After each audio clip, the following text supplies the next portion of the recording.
नमस्कार मित्रांनो, मी शंभूराज खामकर आज तुमच्यासाठी घेऊन आलो एक स्पेशल आणि इंटरेस्टिंग व्हिडिओ. लक्षात ठेवा, बऱ्याच वेळेला आपण अनालिसिस करत असतो, पण बऱ्याच जणांना आहे ना अनालिसिसचे प्रॉपर फंडेज माहित नसतात त्याच्यामध्ये. आणि बरेच जण म्हणतात की सर प्रॉपर अनालिसिस जमत नाहीये, काय करतात कारण आपण तेवढं लक्ष देत नाही. आज यासाठीच मी तुमच्यापर्यंत एक माझा स्पेशल कन्सेप्ट घेऊन येतोय जो बऱ्याच दिवसापासून आपण चर्चा करतोय. आणि मित्रांनो, आज आपण एक सिंपली चर्चा करूया आपल्या एका कन्सेप्ट विषयी ज्याचं नाव आहे SMC. ओके मित्रांनो, आताच्या कंडिशनला जर बघितलं तर करन्सी मार्केट असेल किंवा फॉरेक्स मार्केट असेल, इथं बरीच लोक ह्याला वापरतात वर्ल्ड वाईड मध्ये. ओके, परंतु ह्याचा ऍक्च्युअली स्टॉक मार्केटमध्ये पण चांगल्या पद्धतीने वापर मागील काही वर्षापासून आम्ही करतोय आणि चांगले रिझल्ट याच्यामध्ये दिसत आहेत. आणि त्याच्या आधी सांगतो, हा SMC काय? SMC अर्थात स्मार्ट मनी कन्सेप्ट. ओके, मग हा स्मार्ट मनी कन्सेप्ट काय, जो जेव्हा तुम्ही अनालिसिस करताना तेव्हा ते अनालिसिस करताना तर तुम्हाला नवीन गोष्टी याच्यामध्ये समजायला सोपं जाईल आणि अनालिसिसचा पॉईंट क्लिअर होईल. ओके, तर आता SMC असतो ना हा पॉईंट याच्यामध्ये, तर इथे मोस्टली चार गोष्टींवर आपल्याला मोस्टली फोकस करायचा आहे. इथे जर तुम्ही फोकस केला तर तुम्हाला हे प्रॉपरली आयडेंटिफाय करता येणार आहे आणि अनालिसिस करता येईल. ह्या चार मधला पहिला घटक आहे. लक्षात ठेवा, डिटेलमध्ये ऐकून घ्या, एकदम इन डिटेलमध्ये एक व्हॅल्युएबल व्हिडिओ तुम्हाला फ्री मध्ये पाहायला मिळतो. त्यामुळे थोडी व्हॅल्यू ठेवा आणि सगळं डिटेलमध्ये पहा. आणि शेवटी तुम्हाला मी भन्नाट फंडा सांगणार आहे. लक्षात ठेवा, जर तुम्ही ह्या व्हिडिओला 1000 लाईक केले ना तर तुम्हाला आणखीन एक याच्या सिरीज मधला स्पेशल व्हिडिओ पण मी देणार आहे. त्यामुळे लक्ष देऊ नका थोड्या याच्यामध्ये. मित्रांनो, इथे जर आपण पाहायला गेलं तर आम्ही याच्यामध्ये एक सिंपल सांगेल की तुम्हाला की याच्यामध्ये नंबर 1 आपण जेव्हाही बघूया. Okay, BOS. ओके, आता याच्यामध्ये ह्याला बोलतात ब्रेक ऑफ स्ट्रक्चर. आता हा ब्रेक ऑफ स्ट्रक्चर काय याच्यामध्ये, तर हे जर आपण थोडं फोकस केलं तर आपल्याला थोडं अनालिसिसला सोपं जाईल. Point number 1, break of structure याच्यामध्ये काय असणार, एकदा सिंपल लक्षात ठेवा. तुम्ही जेव्हाही अनालिसिस करत असता, स्टडी करत असता, तेव्हा तुम्हाला चार्टवर असे हाय दिसेल, त्याच्यानंतर एक लो बनवेल, पुन्हा एक हाय बनवेल, पुन्हा तो एक लो बनवेल, पुन्हा एक हाय बनवतो. आता काय होतं, याचा अर्थ काय होतो, जेव्हाही एखादा स्टॉक एक हाय बनवतो आणि त्याच्या पुढची हाय त्याच्या आधीच्या हाय पेक्षा वरती असेल तर याला आपण नॉर्मली हायर हाईज बोलत असतो. ओके, जेव्हाही तो हायर हाईज बनवत असतो ना, तो नॉर्मली त्याला एक अप ट्रेंड संकेत देत असतो आपल्याला नॉर्मली याच्यामध्ये. आणि जर समजा याच्या अपोजिट, समजा तो डाऊन ट्रेंड मध्ये असेल तर तो काय बनवेल, एक लो बनवेल, एक हाय बनवेल, पुन्हा एक लोअर लो बनवेल, पुन्हा एक लोअर हाय बनवेल आणि पुन्हा खालच्या साईडला जाईल. म्हणजे हा झाला त्याचा लोअर हाय, हे झाले लोअर हाय. ओके, आणि हे खालचे झाले लोअर लो. ओके, तर हा कन्सेप्ट काय सांगतो, जेव्हा एखादा स्टॉक तेजीमध्ये असतो तर मोस्टली हे फॉर्मेशन होणार आहे याच्यामध्ये. ओके, ब्रेक ऑफ स्ट्रक्चर म्हणजे आधीचं स्ट्रक्चर ब्रेक करून तो एक नवीन हाय बनवतो. यातले काही मुद्दे आपण आधी शिकवलेत, पण आज थोडे वेगळ्या अँगलने सांगतोय. ओके, आता हा मुद्दा क्लिअर झाला, परंतु याच्यानंतरचा आणखीन एक महत्वाचा मुद्दा असतो याच्यामध्ये. ओके, आणि तो मुद्दा सगळ्यात आपल्याला कामाला येणार आहे. त्याचा अर्थ काय असतो लक्षात ठेवा. आता मी जर असं ड्रॉइंग केलं, तुम्हाला वाटेल अरे याने काय कुठली केमिस्ट्रीची रिएक्शन काढली काय. ओके, CHOCH अर्थात काय, चेंज ऑफ कॅरेक्टर असं याला बोललं जातं. हा चेंज ऑफ कॅरेक्टर काय हे थोडं समजून घेऊया. ओके, CHOCH हा कुठलाही केमिस्ट्रीचा फॉर्म्युला नाहीये. चेंज ऑफ कॅरेक्टर म्हणजे याच्यामध्ये काय होत असतं, समजा एखादा स्टॉक एक हाय बनवतोय, त्याच्यानंतर एक लो बनवेल, पुन्हा एक हाय प्राइस बनवेल, पुन्हा लो बनवेल, पुन्हा हाय बनवेल. आता जेव्हा तो काय करतो, इथे समजा त्याने काय बनवलेलं आहे, तर एक हायर लो त्याने फॉर्म केलेला आहे, कारण या लो पेक्षा तो वरच्या साईडला आहे. सिंपल फंड आहे याच्यामध्ये.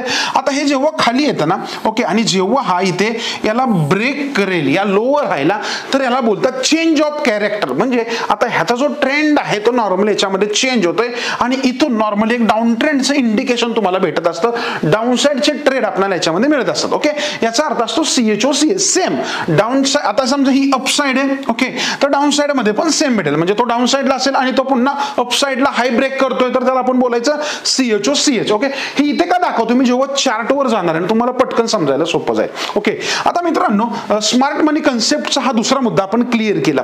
याच्यानंतर ना आपला 3 नंबरचा मुद्दा असतो, तो पण सगळ्यात इम्पॉर्टंट आहे. तो असतो याच्यामध्ये म्हणजे demand and supply. Okay, demand and supply जो मुद्दा आहे याच्यामध्ये, ओके, त्याला आपण D&S असं बोलू शकतो. तर डिमांड अँड सप्लाय थिअरी हे सगळ्यांनाच माहिती आहे. तर याच्यामध्ये काय होत असतं, नॉर्मली लक्षात ठेवा, सपोर्ट आणि रेजिस्टन्स आपल्याला सगळ्यांना माहिती आहे. समजा हे जरी तुम्हाला विचारलं, तुम्ही मला काही सिंपल सांगाल की बाबा हा एक रेजिस्टन्स पॉईंट आहे, हा एक सपोर्ट पॉईंट आहे. क्लिअर. जेव्हा ही प्राइस याच्यामधून समजा खाली येते आणि इथून एक समजा बुलिश कॅन्डलचं फॉर्मेशन केलं याच्यामध्ये, तर नॉर्मली आपण काय समजतो, इथून एक आता अपसाइड मोमेंटम मार्केटमध्ये येतोय. इथून जेव्हा प्राइस वरच्या साईडला जाणार आहे ना याच्यामध्ये, ओके, तर ह्याला बोलतात हा नॉर्मली एक डिमांड झोन आहे. लक्षात ठेवा, एंट्री नेहमी डिमांड झोन मध्ये जर केली तर चांगलं टार्गेट मिळत असतं आपल्याला आणि मोस्टली प्राइसच्या मुवमेंट व्हॉलेटिलिटी चांगली भेटत असते. याच्या अपोजिट एखादा स्टॉक जर समजा रेजिस्टन्स झोन पाशी आहे, ओके, एक सिंपल लाईन्स ड्रॉ केलेत, परंतु इथून जर तो खाली डाऊन साईडला येण्याचा प्रयत्न करतोय, ओके, समजा ब्रेकडाऊन दिला तर इथे काय होतं याच्यामध्ये लक्षात ठेवा, सप्लाय क्रिएट होतो स्ट्रॉंगली आणि मार्केटमध्ये मग काय होतं की प्राइस खाली येते, की ज्याच्यामध्ये नॉर्मली डिमांड कमी असेल आणि सप्लाय जास्त असेल तर प्राइस मध्ये फॉल आपल्याला पाहायला मिळत असतो आणि पण प्राइस अशा पद्धतीने डिमांड अँड सप्लाय ह्या दोन्हीमध्ये फ्लक्च्युएट असते. की जगभरामध्ये आपण आज कुठल्याही गोष्टींचा व्यवहार करतो तिथे डिमांड अँड सप्लाय येतो जो आपल्या स्टॉक मार्केटमध्ये कामाचा. ओके, आता मित्रांनो अशा पद्धतीने आपण हे 3 पॉइंट पाहिले. आता चौथा पॉइंट सांगणार आधी तिन्हीचे पॉइंट मी तुम्हाला चार्टवर दाखवतो आणि चौथा स्मार्ट पॉइंट आहे तो डायरेक्ट तुम्हाला मी चार्टवरच शो करणार आहे. क्लिअर? तर चला आपण आता याच्यामधून जाऊया डायरेक्टली चार्टवर. कुठलाही स्टॉक तुम्ही घेऊ शकता. नॉर्मली पहिलं जे स्ट्रॉंग कंपनी आहेत नॉर्मली त्याच्यामध्ये सगळं जिथे टेक्निकल चांगलं परफॉर्म करतं असं कुठेही तुम्ही याला वापरू शकता. मोस्टली पेनी कॅप्स मध्ये जाऊ नका, एवढं सिंपल सांगायचं याच्यामध्ये. आता समजा पहिला कन्सेप्ट आपण शिकलो होतो याच्यामध्ये, ओके, ब्रेक ऑफ स्ट्रक्चर जो मुद्दा याच्यामध्ये आपण पाहिला होता. आता इथे गोष्ट ऑब्झर्व केली का, कुठलाही स्टॉक समजा एक हाय बनवेल, पुन्हा लो बनवतो, पुन्हा एक हाय बनवतो, ओके, पुन्हा एका रेंज मध्ये, पुन्हा वरच्या साईडला, पुन्हा रेंज मध्ये, म्हणजे काय होतं याच्यामध्ये प्राइस कंटिन्युअसली ह्या झोन मध्येच ट्रेड करत राहते. बरोबर? आता कुठेही बघा तुम्ही त्याच्यामध्ये जेव्हाही त्याने त्याचा रिसेंट लो ब्रेक केला तुम्हाला थोडी याच्यामध्ये सेलिंग पाहायला मिळेल. ओके, इथे पण बघा तो नवीन लो पाशी आला परंतु ब्रेक नाही केला, प्राइस इथून पुन्हा पंप झाली. ओके, म्हणजे काय दाखवतो याच्यामध्ये, तर हा प्राइस मध्ये जेव्हाही एखादी प्राइस स्टॉकची त्याचा रिसेंट हाय ब्रेक करून वर जाईल ना तेव्हा तुम्हाला एक तेजीचे संकेत याच्यामध्ये मिळत असतात. आता याच्यानंतरचं CHOCH आपण पाहिला होता. Okay okay, change of character. म्हणजे समजा की आता हा एक स्टॉक आहे, समजा इथून हा चांगला अप ट्रेंड मध्ये गेला, बरोबर, इथे काय झालं बघा, ह्याने एक चांगली एक सेलिंग पॉइंट आली याच्यामध्ये आणि एक नवीन लो फॉर्म केला. याचा अर्थ इथे समजलं की याच्यामध्ये येणाऱ्या काळामध्ये सेलिंग येऊ शकतो. हा एक चेंज ऑफ कॅरेक्टर आहे आणि जर आपण याच्यामध्ये इथे पाहायला गेलो, ओके, हा चेंज ऑफ कॅरेक्टर कशा पद्धतीने बिहेव करतो तर स्टॉकची प्राइस बघा याच्यामध्ये, ओके, तुम्हाला दिसेल, ओके, प्राइस मध्ये पुन्हा एक खालच्या साईडला आपल्याला डाऊन साइड मुवमेंट याच्यामध्ये पाहायला मिळाले. ओके, चार्ट थोडा सगळ्यांना पाहिजे. म्हणजे काय इथे तुम्ही कॅच केलं की प्राइस येणार, हे चेंज ऑफ कॅरेक्टर जर तुमच्या क्विक मध्ये लक्षात आलं तर हे समजायला सोपं जातं याच्यामध्ये. आणि same demand and supply zone जो आपण याच्या आधी पण शिकलेलो आहोत, ओके, त्याच्याबद्दल पण मी बऱ्याच गोष्टी तुम्हाला सांगितल्या. डिमांड अँड सप्लाय झोन मध्ये साधा सिंपल आपण जर म्हणू शकतो सपोर्ट रेजिस्टन्स आपण जे मार्क करत असतो त्याच्यामध्ये प्राइस जेव्हाही ब्रेक करून रेजिस्टन्स पासून खाली येणारे सपोर्टला टेस्ट करायचा प्रयत्न करेल आणि त्याच्यानुसार तो अप डाऊन मुवमेंट करत असतो, त्याच्याविषयी जास्त जात नाही. आता महत्वाची गोष्ट आहे, मी जो आपल्याला पुढचा मुद्दा सांगायचा FVG फेअर व्हॅल्यू गॅप काय असतो याच्यामध्ये तो थोडं लक्ष द्या. इथे समज आता ही थेरी का वापरायची आपल्याला, तर इन्स्टिट्यूशन जे मोठे मोठे लेवलला ट्रेड करतात लोक, मोठ्या मोठ्या संस्था, वित्तीय संस्था म्हणून ज्यांच्याकडे खूप सारा पैसा आहे तीही लेवलवर काम करत असतात. आता इथे काय करायचं बघा, थोडं लक्ष द्या सगळ्यांनी याच्यामध्ये. ओके, आपल्याला याच्यामध्ये सिंपल फंडा लक्षात ठेवायचा. चार्ट थोडा मी झूम करतो म्हणजे तुम्हाला समजेल. ओके, ओके, आता समजा याच्यामध्ये याने काय केलेलं आहे, एक ब्रेकआउट झालाय असं समजूया. इथे समजा इथे एक ब्रेकआउट झाला, सगळ्यांना माहिती आहे की बाबा रेजिस्टन्स ब्रेक केला या कॅन्डलने आणि इथून प्राइस अप साइडला जायला मोमेंटम सुरू झाली. ओके, तर आता हा FVG कसा कॅल्क्युलेट करत असतो तुम्ही, ते काय करणार, जिथे ब्रेकआउट मिळाला, जिथे स्ट्रॉंग बुलिश कॅन्डल आहे, लक्षात ठेवा, जिथे काय बनवली त्याने स्ट्रॉंग बुलिश कॅन्डल बनवलेली आहे, ओके, ती कॅन्डल थोडी तुम्हाला याच्यामध्ये मार्क करायची, लक्षात ठेवा. आता समजा मी हा पुन्हा एकदा रेजिस्टन्स पॉइंट इथे कॅल्क्युलेट करतो, तुम्हाला समजायला सोपं जाणार आहे. ओके, आता याच्यामध्ये ही बुलिश कॅन्डल बनली, मी काय करेल, याच्या आधीची कॅन्डलचा जो हाय पॉइंट असेल त्याला मार्क करेल. ओके, या पॉइंटला मी मार्क केला, हाय पॉइंट आहे याच्यामध्ये, ही लाईन अजून थोडी पुढे मी स्ट्रेच करतो. याच्यानंतर काय केलं, ही जी ब्रेकआउटची कॅन्डल आहे त्याच्या पुढची जी कॅन्डल आहे त्याचा लो मी मार्क करतो याच्यामध्ये, समजलं.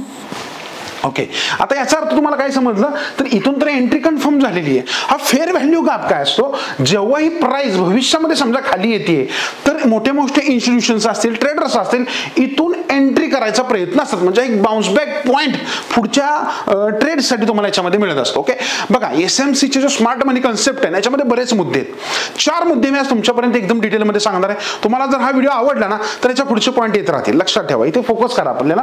आता समजा हा अप ट्रेंड आहे, याच्यामध्ये काय केलं आपण, आधीची कॅन्डलचा हाय मार्क केला, पुढच्या कॅन्डलचा लो मार्क केला, लाईन्स ड्रॉ केल्या. नॉर्मली याच्यामध्ये हा जो गॅप असेल इथे पण बघा प्राइस ह्या रेंज पासून अप साइडला जाताना दिसते. मग तुम्हाला प्रश्न पडेल अरे मग डाऊन साइडला असेल तर काय? सिंपल फंडा. आता जसं आपण इथे पाहिलं काय की स्टॉकने इथे ब्रेकआउट केला होता, त्याच्यानंतर त्याच्यामध्ये रॅली आली. आता समजा याच्यामध्ये आला होता समजा ब्रेकडाऊन, बरोबर, म्हणजे स्टॉक खालच्या साईडला पडला. आता जर तुम्ही इथे सिंपल याला पण ऑब्झर्व करायला गेले तर समजेल. आता मी काय करेल याच्यामध्ये की आधीची कॅन्डल इकडे आपण हाय मार्क करत होतो, इथे आपण आधीच्या कॅन्डलचा नॉर्मली लो मार्क करूया. समजलं? क्लिअर? आता याच्या पुढे आता ही मोठी बेरिश कॅन्डल बनली ज्याने चेंज ऑफ कॅरेक्टर दाखवलं. मग मी काय करेल, या कॅन्डलचा लोवेस्ट पॉइंट आणि त्याच्या पुढच्या कॅन्डलचा हायेस्ट पॉइंट हे दोन याच्यामध्ये मार्क करून गेलं. ओके, चला आता आपण ह्या दोघांना पण याच्यामध्ये मार्क करूया. ओके, हा झाला फेअर व्हॅल्यू गॅप. याच्यामधून मला काय समजलं, म्हणजे इकडे पण दाखवलं होतं, इकडे म्हणजे अप साईडला पण दाखवलं, डाऊन साईडला पण दाखवतो. आता बघा प्राइस पडतीये, प्राइस पुन्हा वर आली, परंतु फेअर व्हॅल्यू गॅप म्हणजे ही लोक पुन्हा इथे आल्यावर सेलिंग करायचे चान्सेस जास्त असतात. दुसरी गोष्ट, हा जर पडतोय आणि वर जातो तर समजून घ्या ते फेअर व्हॅल्यू गॅप पर्यंत प्राइस घेऊन जातील. हा स्मार्ट मनीचा प्लॅन असतो, कारण इन्स्टिट्यूशन लेवलला जेव्हा ट्रेड केलं जातं तर प्रॉपर स्टडीज असतात, म्हणजे व्हॅल्युएशनवर आपण म्हणतो की प्राइस ऍक्शन स्ट्रॅटेजीज, तर हे अशा पद्धतीने वापरतात. तर ही आहे याच्यामधली FVG, fair value gap. Fair value gap जर तुम्हाला कन्सेप्ट समजला, ह्याचा वापर करून तुम्ही खूप साऱ्या एंट्रीज एक्झिट फास्ट मध्ये शोधू शकता. तुम्हाला बऱ्याच गोष्टी क्लिक व्हायला सोपं जाणार. समजा मित्रांनो, अशा पद्धतीने मी आज जे तुम्हाला 4 मुद्दे सांगितले त्याच्यावर प्रत्येकाने काम करायचं. लक्षात ठेवा, हे 4 मुद्दे सगळ्यांसाठी लाईफ चेंजिंग असणार आहे. त्याच्यामध्ये पहिल्यांदा पाहिला आपण याच्यामध्ये ब्रेक ऑफ स्ट्रक्चर. लक्षात ठेवा. ओके, पहिला मुद्दा जो आपण शिकलो याच्यामध्ये BOS. ओके, त्याच्यानंतर ना आपण पाहिला CHOCH. ओके, आणि त्याच्यानंतर ना आपण पाहिली normally demand and supply theory आपली. Okay, D&S. आणि त्याच्यानंतर ना 4 नंबरला पाहिलं okay fair value gap FVG. ह्या 4 कन्सेप्टवर आज आपण शिकलो. तुम्हाला ह्या 4 कन्सेप्ट मधला कुठला कन्सेप्ट आवडला मला खाली कमेंट करून सांगायचं. लक्षात ठेवा, कमीत कमी 1000 लाईक्स मला ह्या व्हिडिओला पाहिजेत आणि 10,000पेक्षा जास्त व्ह्यूज ज्या दिवशी येतील त्याच्यानंतर मी ह्याच्यामधले अजून बरेच कन्सेप्ट तुमच्यापर्यंत घेऊन येणार आहे. कारण हे माझ्या सगळ्या टेक्निकल अनालिसिस कोर्सचे भाग आहेत, त्याच्यामध्ये आम्ही ह्या सगळ्या गोष्टी इन डिटेलमध्ये शिकवतो. नवनवीन मार्केटमध्ये जे काय चालतं त्याच्यावर माझं काम असतं.